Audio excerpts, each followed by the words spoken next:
Hey y'all, what's up? Your girl's back at it again. Welcome to a brand new episode of Gifted Since 92. And I'm here to talk about, well, this is a rant. So I'll try not to curse. I'll try my best not to overreact. But as a woman and as a black woman, I'm really disgusted.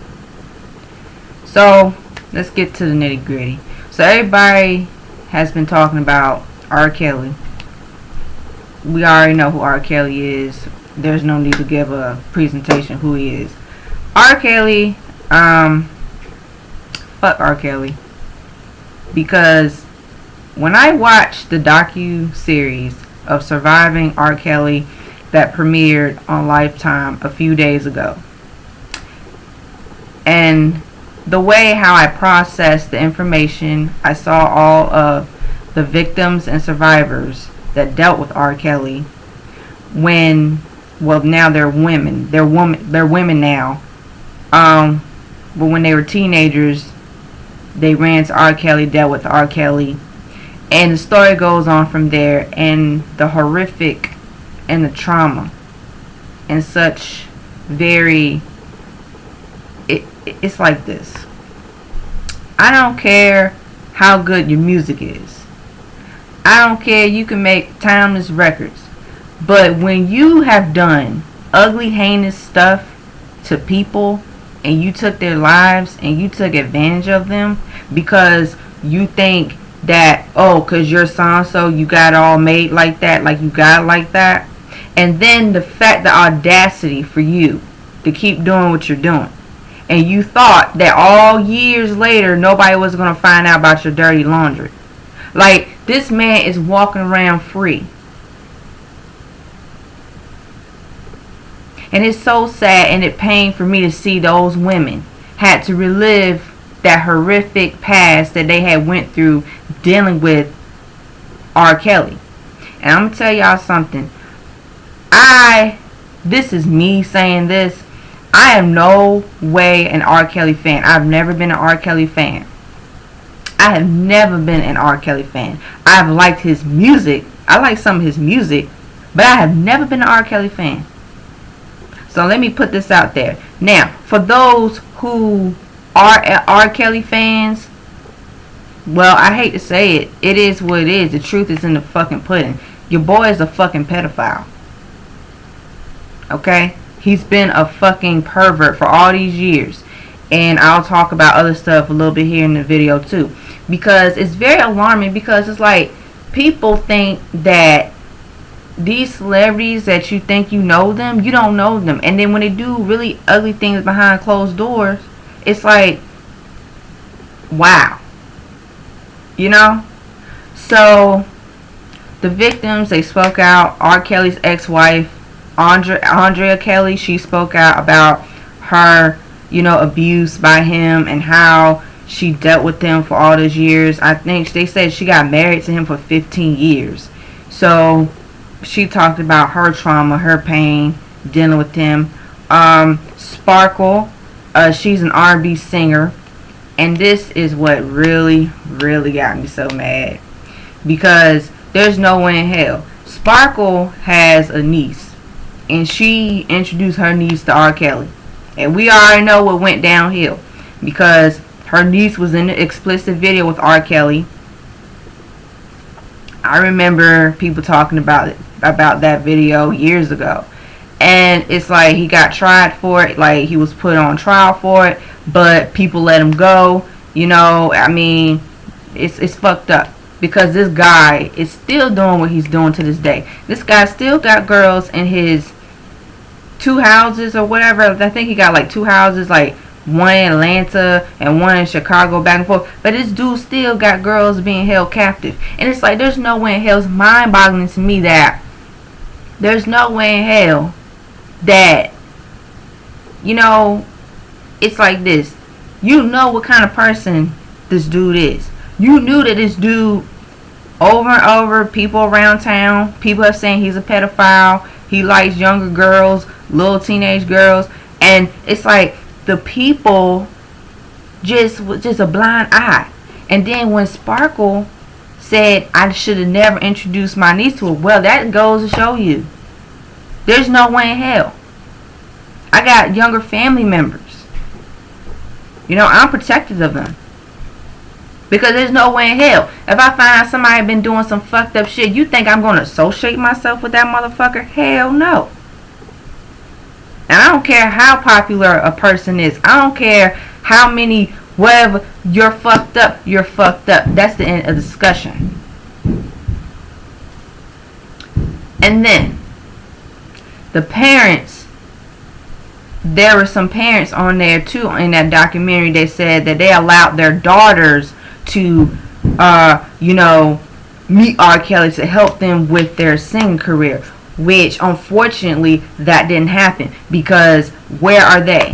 Where's their music?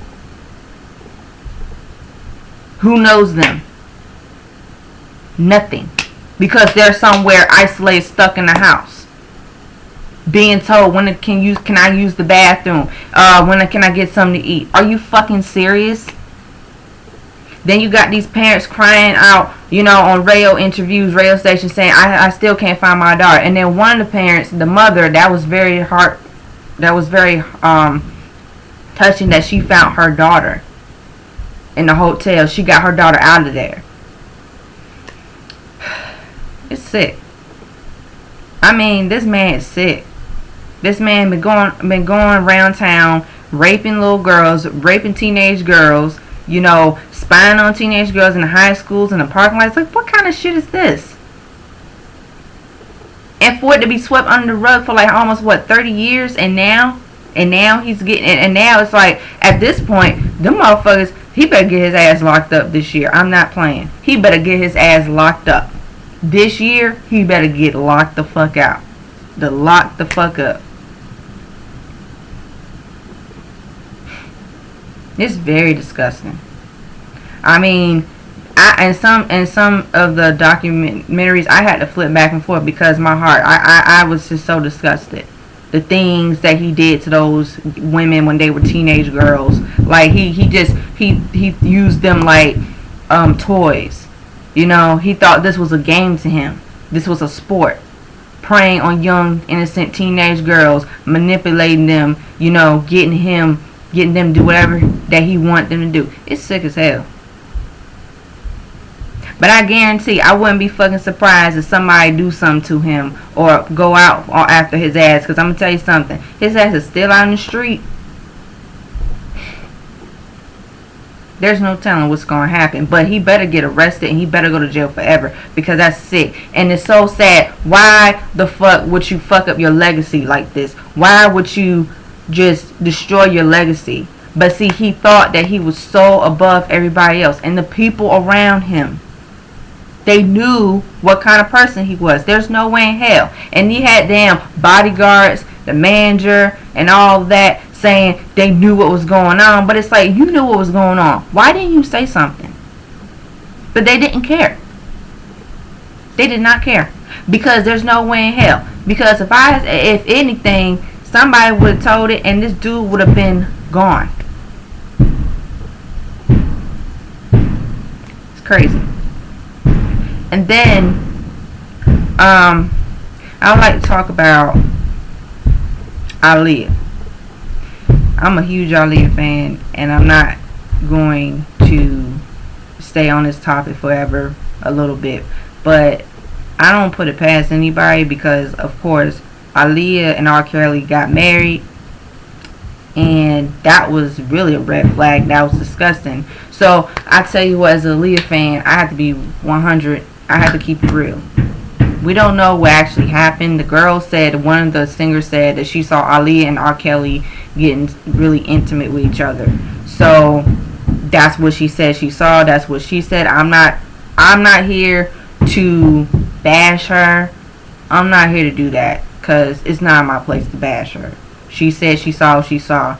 Like, who the fuck am I to say, well, you didn't see what you see? That's not my place to bash her. But what I will say is, Aaliyah's mother and her family put out a statement, and Diane said, well, she's denying what had happened, and she said, she never seen a girl in her life that said that stuff. about Aaliyah and said that her and her father was with Aaliyah 24/7. This is my thing, and out of respect for the Halton family, you know what? Let them handle it, because it's very painful for them. Not only did they lost their daughter, and we all lost Aaliyah when she was 22 years old at such a young age. Their pain, how they had to deal with the way how, you know, we don't know what goes behind closed doors.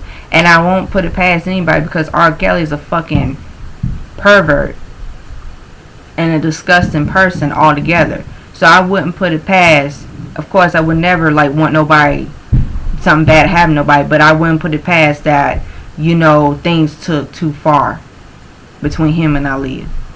So I'll leave it on that note. So that's sad. But it's like, yeah, you know, it's disgusting. You know, and I didn't even, and like me talking about this, but this is very important, because people need to be aware. Whoever the music that you buy from these people, and any little thing that they have done in their past, I understand people got past, you gotta grow and learn from it, but it be something like this shit, y'all gotta cut loose. Y'all gotta cut ties, because there's no way in hell I'm not gonna support somebody if I listen to somebody's fucking music and then it's like, well, wait a minute, they did this.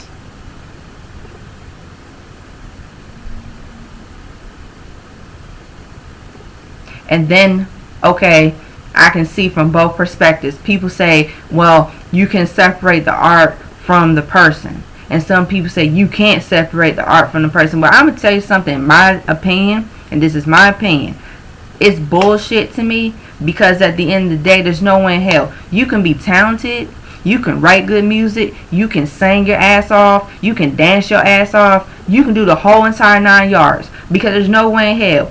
You got people that never did shit like this motherfucker did.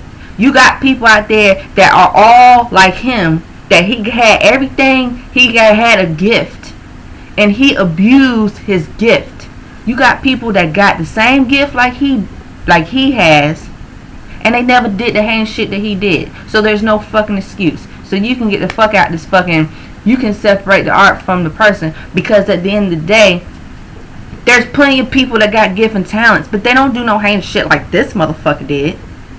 This motherfucker was running around amok, being reckless, being negligent, and he thought he was so above people, and he thought, oh, I'm R. Kelly, I can do whatever the fuck I do. Even if it means to take advantage of young teenage girls and being a pervert, you know, and abusing them and doing whatever I want to do to satisfy my sick, twisted mind. Like, fuck him.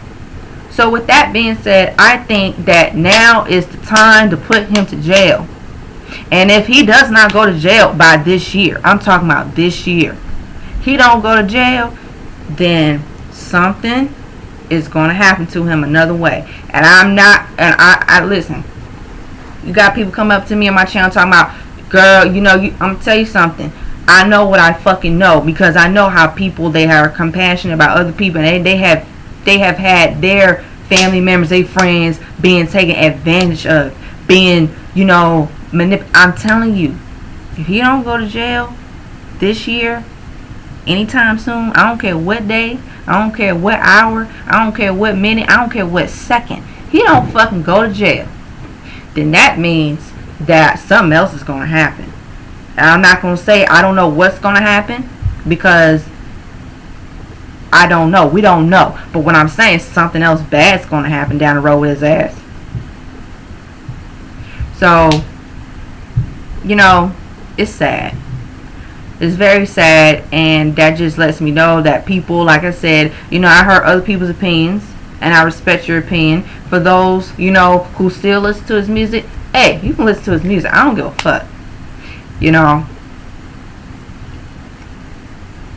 And to be honest, I used to like some of his music, see, but now I don't care for it no more. I don't care for it. And also, since I have some artists that have worked with him, I know some artists that that I listen to that work with him. When his verse come on, I'm gonna skip because I don't feel like sitting through his fucking verse. I don't feel like, you know, and sometimes even some people that I don't like, you know, artists that I don't like the rappers, even if they're on like my other favorite singers or rappers songs, I just numb it out. Now I just numb it out. But with his ass, no, I can't numb it out because I'm just so utterly disgusted how this man is just now like he's roaming free. So all I gotta say is Surviving R. Kelly. I'm glad the docu-series came out. I'm glad it was an eye-opener for people who have been victims and survivors to his abuse. I'm glad that this is a wake-up call. This has been a wake-up call. This ain't just something new. This been going on for years. This man hasn't been taking accountability of his actions, doing the nasty, ugly shit that he's done to these women when they were teenagers. When he had no fucking business doing what he was doing. But he didn't care. So guess what? Hey, whatever happens to his ass, as long as he's off the streets, I don't fucking care. And that's all I gotta say. So, guys, what do you guys think about this video? I'll keep making videos, doing what I do. So, yeah. So, like, share, comment, subscribe down below. You know how I roll, how I do things around here. And stay tuned on the next episode of Get the Sense 92 Dragon Ball Z Narrator Reference. It's a new year. It's a new year. Ugh, I'm butchering things up. It's a new year, y'all. Alright, peace.